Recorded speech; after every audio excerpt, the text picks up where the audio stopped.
Olha, eu estou falando com vocês aqui nesta segunda-feira, último dia do mês de agosto, dia 31 de agosto. Esse mês parece que não ia terminar nunca. Vocês devem ter notado aqui, até pelo local onde eu estou e do jeito que eu estou vestido aqui, que eu não estou em Porto Alegre. Eu resolvi passar um fim de semana na Serra aqui do Rio Grande do Sul. E, aliás, foi uma péssima escolha que eu fiz. Eu não acreditei nas previsões do tempo e acabei saindo de Porto Alegre para a Serra, aqui para a região de Gramado. É 1h10 de carro desde Porto Alegre, pista dupla. É fácil de chegar aqui na Serra. E eu resolvi passar alguns dias aqui, mas foi uma péssima escolha, porque pelo menos desde domingo, a região aqui, principalmente Gramado, está submersa em neblina espessa. Mas olha, não é aquelas neblinas que vocês costumam ver aí, não, de vez em quando cai em cima da cidade. Não, é uma neblina densa, espessa, molhada, com chuvas esparsas, 24 horas por dia. E foi domingo o dia todo assim, e está sendo nesta segunda-feira também assim.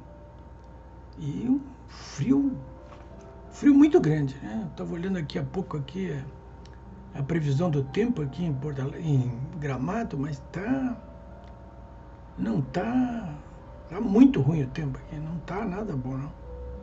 Eu estou vendo aqui, não sei se vocês conseguem enxergar aqui, eu acho que não, né? Tá ruim aqui, é um pouquinho, olha ali, ó, 7 graus. 7 graus, tempo nublado. Se vocês forem olhar a previsão do tempo ali, olha, tem previsão do tempo, olha só. Semana inteira assim, ó, não vai melhorar. Mas eu acho que o pior de tudo é essa neblina mesmo. Mas um frio sim, o frio também é de enregelar os ossos. Muito frio. E eu estou agasalhado tanto quanto posso aqui, debaixo de calefação. Mas eu resolvi falar com vocês mesmo, tendo saído de Porto Alegre por alguns dias, porque desde o final da semana passada eu venho me incomodando muito com uma palestra que fez o ministro do Supremo Tribunal Federal, Luiz Roberto Barroso, na quarta-feira no Instituto Fernando Henrique. Foi lá a convite do ex-presidente Fernando Henrique, um inimigo declarado do presidente Bolsonaro, né? O Fernando Henrique já tem deixado claro aí que se aliará até ao diabo para derrubar o presidente Bolsonaro. Não para derrubá-lo, mas para derrotá-lo nas próximas eleições. Ele não falou em derrubar, falou em derrotá-lo. Pois bem, o Luiz Roberto Barroso foi para lá fazer uma palestra e participaram, na verdade, desse webinar, né? Esse seminário por web, participaram diversos outros convidados estrangeiros e todo mundo deitou falação ali em inglês, estavam falando em inglês. O Barroso, num inglês muito arrevesado, mas estava falando também em inglês.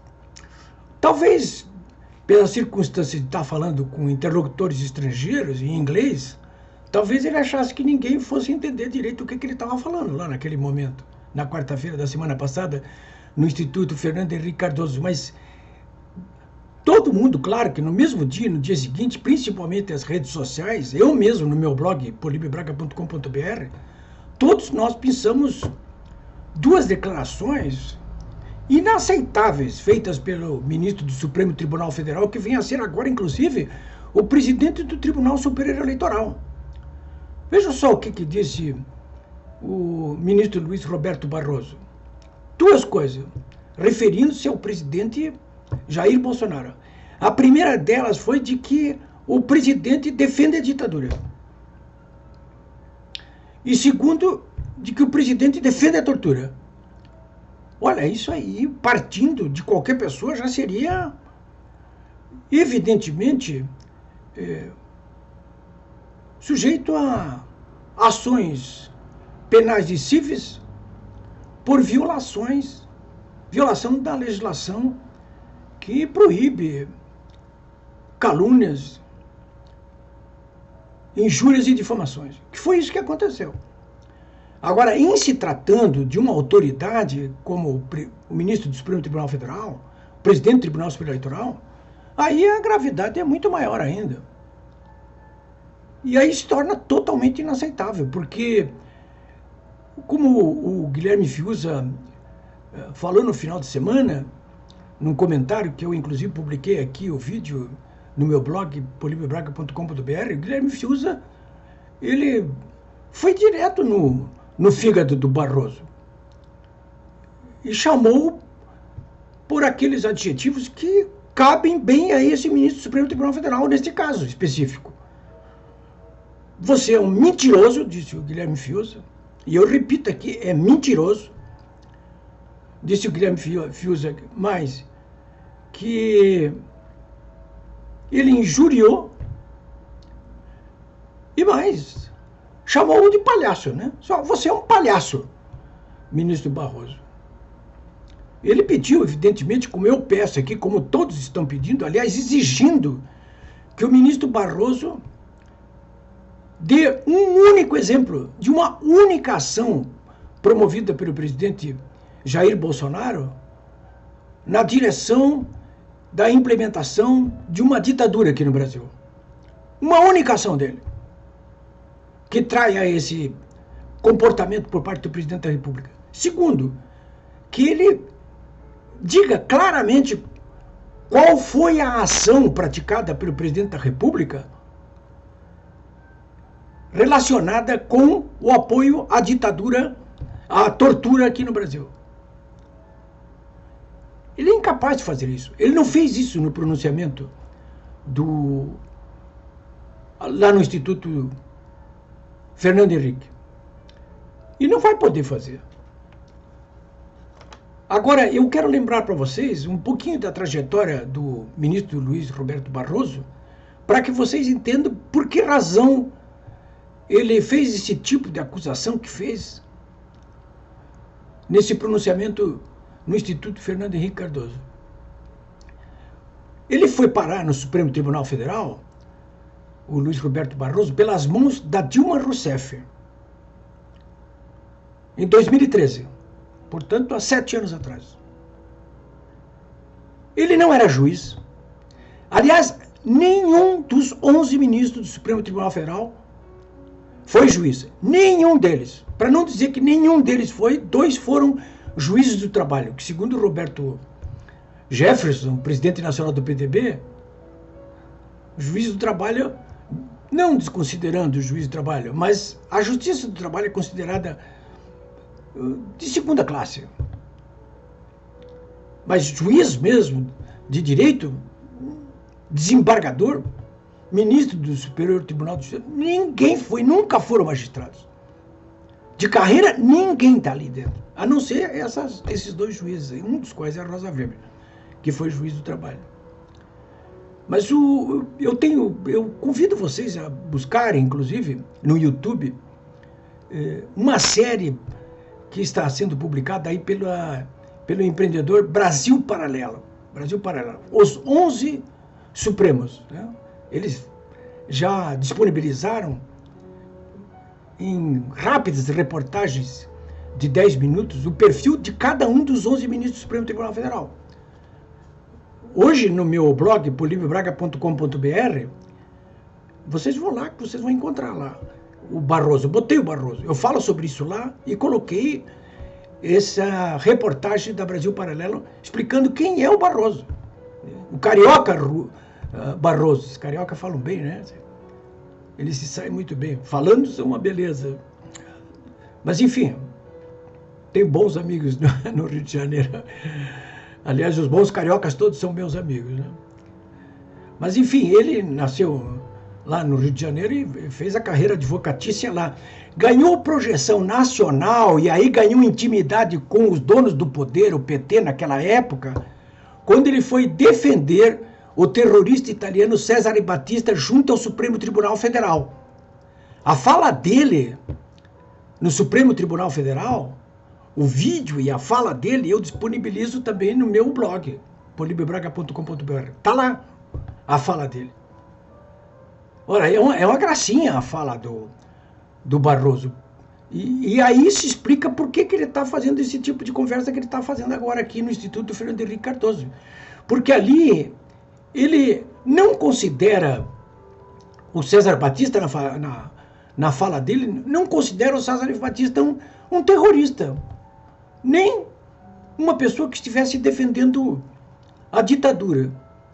No entanto, e ele defendeu ali no momento em que o Brasil não extraditasse o César Batista ali. Foi durante o final do governo do Lula, que tinha concedido, convencido pelo ministro Tarso Genro, concedido um abrigo aqui no Brasil, um asilo para o César Batista, né? Mas no último dia de governo, inclusive, o Lula, no último dia, no apagar das luzes, porque o Supremo tomou uma decisão assim salomônica, disse, olha, tem que extraditar, mas quem tem que decidir isso aí é o presidente da República. Era o Lula. E o Lula não decidiu, mas no último dia ele decidiu, sim, mandar o César Batista extraditado lá para a Itália. Mas acabou que o Lula, o governo dele não mandou, não. Quem mandou, acabou mandando mesmo, foi o Michel Temer no finalzinho do seu governo. Mas, enfim, agora na Itália, o César Batista, preso lá, está cumprindo prisão perpétua, ele já está com quase 80 anos, ele confessou para os procuradores federais lá da Itália que assassinou, sim, 4 pessoas na Itália, que roubou, que furtou. Ou seja, ele confessou que é um terrorista. E o Barroso foi lá e disse, li os 18 volumes do processo dele na Itália, e ali fica claro que ele apenas era uma vítima, foi um bode expiatório porque tinha se exilado, mas ele não era um terrorista. É terrorista, sim. Ele mesmo confessou isso aí. Está em todos os jornais, é só procurar aí no Google para ver. Era terrorista, sim. E o Barroso defendeu esse terrorista. E agora vem com a conversa de que quem defende terrorista é o presidente, que aliás ele defende a ditadura. O terrorismo, defende o terrorismo, que é o Jair Bolsonaro. E ele foi lá no Supremo, está aí a gravação, defendeu o César Batista, que era terrorista. E mais do que isso, ele acusa o presidente Jair Bolsonaro de defender a ditadura, de objetivamente querer a ditadura. Quando, na verdade, quem foi ao Supremo ao defender o César Batista foi o Barroso, defender um réu ali que fez de tudo para implantar a ditadura na Itália, através daquele grupo proletariados armados pelo comunismo. O que é o comunismo, afinal de contas? Em última instância, promover a ditadura do proletariado. É isso que quer o comunismo. Então, esse aí é o Barroso. Isso tudo que eu estou contando aqui para vocês, está bem explicadinho, com imagens, inclusive, com transcrições de discursos da época, nessa série aí da Brasil Paralelo. Aconselho vocês a darem uma olhadinha nisso aí. Os 11 ministros estão retratados, cada um num capítulo da série. Vale a pena olhar para a gente, quando falar sobre eles, saber exatamente o que há por trás, qual é o DNA de cada um deles aí, por que eles estão lá. É preciso saber isso aí. Aliás, eu quero encerrar esse capítulo aí do César Batista dizendo para vocês que o Barroso ele defendeu de graça o César Batista. Por que razão? Primeiro, para ganhar as manchetes dos jornais. Em segundo lugar, porque isso permitiu que ele se aproximasse da cúpula do PT e logo em seguida Dilma o nomeasse ministro do Supremo Tribunal Federal. Foi isso aí. Bom, senhores, nós sabemos o que é esse Supremo Tribunal Federal. Nós temos falado muito aqui sobre isso. Vocês devem ter lido, inclusive nesse final de notícia, a informação de que o presidente nacional do PTB, Roberto Jefferson, já tinha cantado a pedra de quem seria escolhido o relator daquela reclamação do PTB contra a tentativa de reeleição à presidência por parte do Rodrigo Maia e do Davi Alcolumbre. O Roberto Jefferson, claro, no final de semana, mesmo antes de saber quem deveria ser sorteado, entre aspas, o relator, disse, vai ser sorteado o Gilmar Mendes. Imagina, o maior soltador-geral da República. Que insulto o Roberto Jefferson fez naquele momento ao fazer essa previsão. Como é que ele podia adivinhar isso aí? Senhores, adivinhou. Imagine quem vai ser o relator dessa ação intentada pelo PTB para impedir essa reeleição ilegal e inconstitucional do Nhonho Maia e do Alcolumbre. O Roberto Jefferson. Enfim, eu repito aqui, mais uma vez, e nunca vou me cansar de repetir, que em 2018 o povo brasileiro conseguiu remover os entulhos da velha política que estavam alojados no executivo, elegendo o presidente Bolsonaro. Conseguiu remover uma parte desse entulho que se encontrava dentro do Congresso Nacional, mas há lá ainda uma maioria formada. Mas não conseguiu remover os 11 ministros do Supremo Tribunal Federal que estão com os pés grudados na velha política e que promovem lá dentro uma aliança de compadrio com tudo que não presta na política brasileira.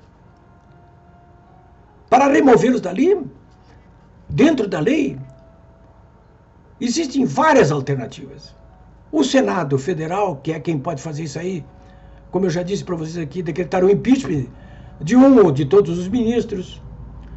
Pode também o Congresso Nacional aprovar alguma proposta de emenda constitucional alterando a composição e o funcionamento do próprio Supremo Tribunal Federal, ou pode até o próprio Congresso convocar uma Assembleia Nacional Constituinte para que aí sim, dentro da lei, se possa promover inclusive aquilo que é o mais necessário hoje no Brasil, que é uma reforma política.